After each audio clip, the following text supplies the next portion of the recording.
How's it going, guys? Alright, so last night I just finished watching a movie that I've been wanting to see for a while, ever since it came out in theaters, which was January, I believe, and it just recently came out on DVD and Blu-ray. I don't know how long ago, but I think it was like last month or something. I don't know, but yeah, so I finally saw Texas Chainsaw. In this case, 3D, but yeah, I rented it in 3D finally, and I got the chance to see it. Now here's what I'm gonna do.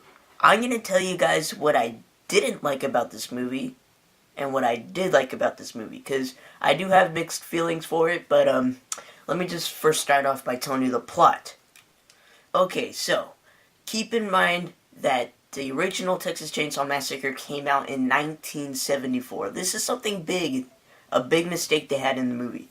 So, this film takes place right where the first one left off. So basically it kind of skips all the sequels and just goes right off where the first one left off with the Sawyer family. And there's this really cool beginning action sequence of like shootouts and stuff. It's really cool. But yeah, again, and what happens is one of the Sawyers, she's carrying like a little baby. This baby, okay, keep in mind, this is 1974. These two couples kidnap this baby and they adopt it, basically. They just kidnap it and pretend it's their own child. And so it's in present day, 2013, and that kid is all grown up, and she learns that she was a part of the Sawyer family. So what she does is, she finds out that her parents, or so-called parents, adopted her, and she's all mad at them. But she goes back on a road trip with her friends to Texas, where she was supposedly born, and she stays at the Sawyer's house. So that's basically it. And then, of course, Leatherface is locked up in the basement or attic, or wait, no, it's a basement underneath the Sawyer's house. So he's still alive, and yeah. So basically, he kills them off one by one, and that's basically all I can tell you, but here's the thing. Okay, here's the problem. We're gonna do a little math here. The first Texas Chainsaw Massacre film was made in 1974. That's where the film was supposedly taken place at, and, okay, so, 1974, and that's the beginning of this movie, the 2013 movie. Now, the baby's all grown. The baby was born in 1974, and it takes place in present day where they have smartphones and up-to-date cars and music, rap music, and so let's kind of do the math. 2013 minus 1974 would be 49. So technically, the baby should be 49 years old in this movie. Yet she looks like she's in her late 10s, early 20s. She's a teenager in this film, basically, and she's supposed to be almost 50 years old. That's a big mistake they had in this movie. It is supposed to be in present day, like, they have smartphones and stuff, and you're kind of like, this should take place in the 90s, or early 90s, late 80s, if she's, like, actually a teenager. But, and another thing is that, let's say Leatherface was in his 30s in the original Texas Chainsaw Massacre.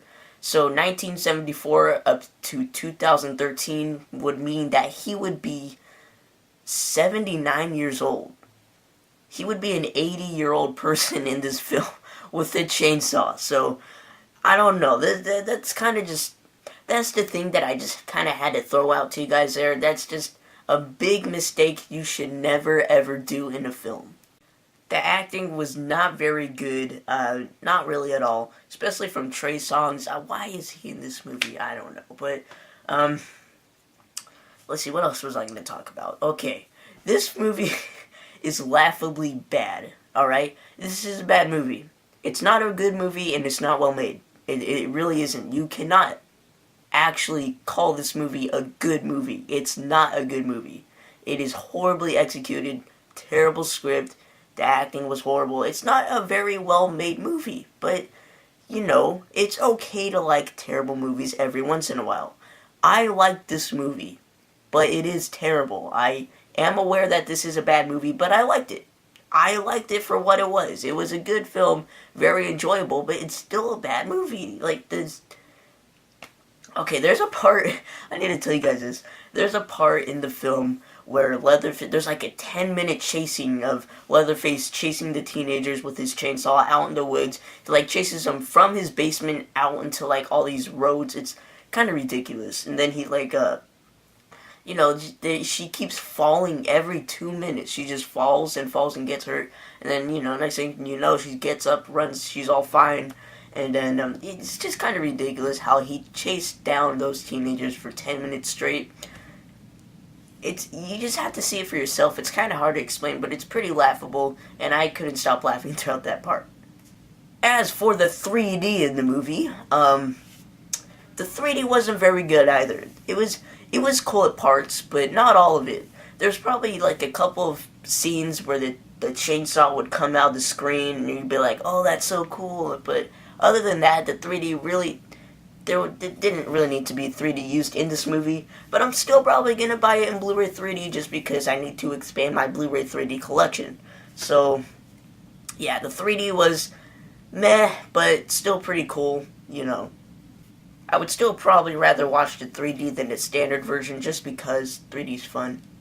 Yeah, guys, not a very good movie, but I liked it, okay? This is actually a pretty cool sequel. It is definitely not the best of the franchise. The original Texas Chainsaw Massacre is and always will be the best. Keep that in mind. The Texas Chainsaw Massacre is one of the greatest horror films of all time, and it really is what brought the horror genre back. Or not back, but it kind of like expanded it a little bit.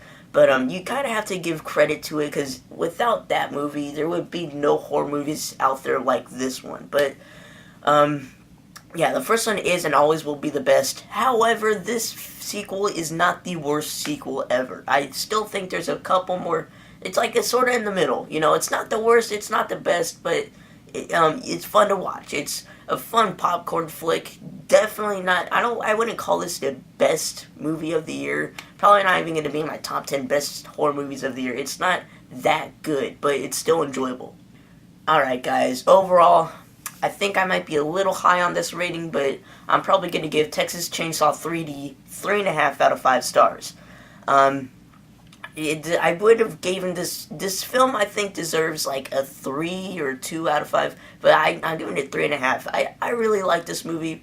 What I didn't like, I forgot to mention this, is the ending. I didn't really like it. It's kind of the first hour of the movie I loved. I was really liking the first 1 hour of the movie. But after that 60-minute mark, it kind of got really dumb. I was like, okay, this is kind of stupid. But no, I enjoyed it. I liked it. So I will buy it for a cheaper price if I can find it. I want to buy this movie for $20. But yeah, guys, that's it. Thank you guys for watching. Go ahead and give Texas Chainsaw a watch. I know it's been giving a lot of hate to many fans and critics. Not a lot of people liked it, but I did personally, but I do agree with them. It's a bad movie, but I mean, I liked it. So I would suggest it to you guys if you are a fan of the original, although you're probably not going to like it at all. But yeah, so thank you guys for watching. Please leave a comment down below on what movie I should review next, and I will see you guys later.